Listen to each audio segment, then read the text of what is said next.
Takže vás všechny zdravím, chtěl bych vás přivítat na mém prvním videu o počítačových komponentech, který jsem dostal k Vánocům.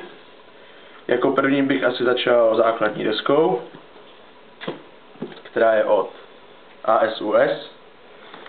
Je to Micro ATX deska. Podíváme, co máme vevnitř.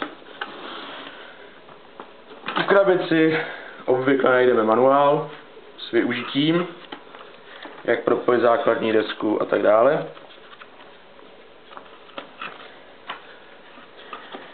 Dále potom CD s ovladačem k základní desce a samolepkou na case. Dále rychlou uživatelskou příručku, také jak zapojit základní desku, ale to je opravdu velice rychlé. Hlavní výhoda, že tam jsou obrázky. Dále tady máme dva SATA kabely pro propojení mechanik nebo harddisku a boční kryt na základní desku. Když odkryjeme krabici, tak nyní už vidíme základní desku.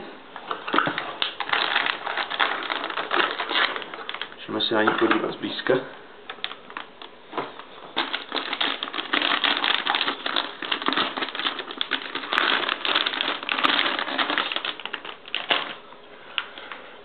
Na základní desce najdeme slot pro procesor, tohle je AM3+, slot patice. Tady máme 4-pinový konektor na napájení procesoru. Tady máme dva sloty na paměti RAM, patří tam DDR3 paměti, od můžeme tam dát až 8 GB. S frekvencí od 1066 MHz až po 1866 MHz. Dále najdeme napájení základní desky, to je 24. Pak tady máme 6 SATA konektorů na připojení mechanik a pevných disků. Tady máme severní můstek chipsetu, kde se nachází grafické jádro. A tady jižní můstek. Dále najdeme PCI Express x16 ve verzi 2.0, PCI slot a dvakrát PCI I sloty. Z boku základní desky můžeme najít konektor na myš a klávesnici. Dále konektory na připojení monitorů, 4 konektory na USB 2, konektor pro připojení kroucené airway linky a 3 vývody na zvuk. Takže to je vše, co by se dalo říct k základní desce.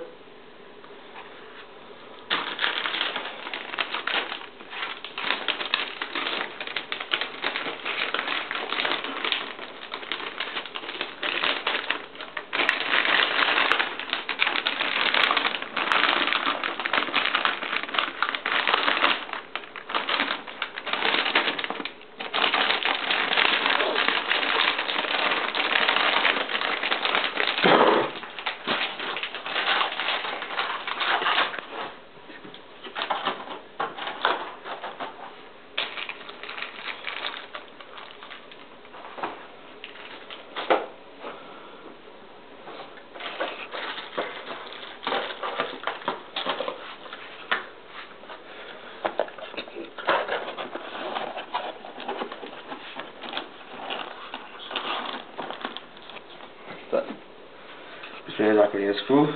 Nyní se můžeme podívat na zdroj. To je 400 W zdroj značky Fortron. Má účinnost 80%. Tady můžeme najít napájecí kabely k základní desce a komponentům.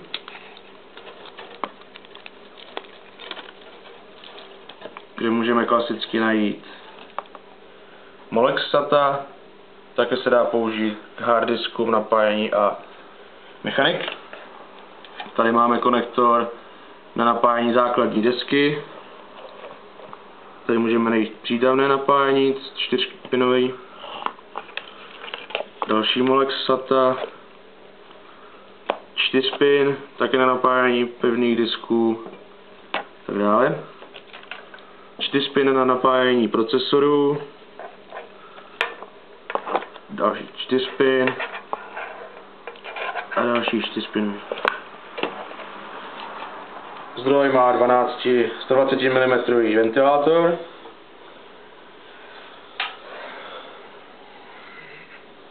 Nyní se podíváme na procesor. Je to 3jádrový AMD Athlon 2 s frekvencí 3300 MHz, konkrétně X3450. Podíváme se do krabičky.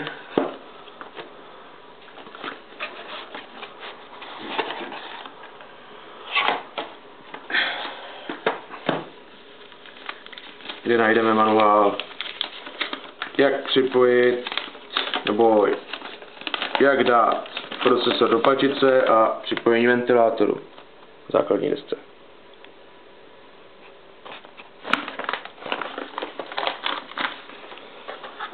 Dále tady máme ventilátor od výrobce. Tyto ventilátory nejsou nějak kvalitní, takže doporučuji zakoupit jiný, kvalitnější. Je to 4-pinový s již předaplikovanou teplovodivou pastou.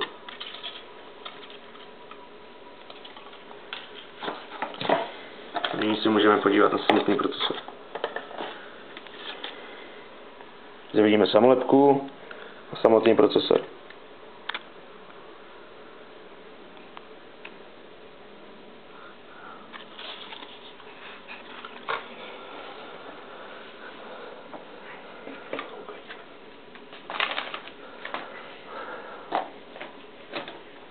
Nyní se můžeme podívat na paměti RAM. Tohle je 1 DDR3 paměť o frekvenci 1333 MHz, 4 GB.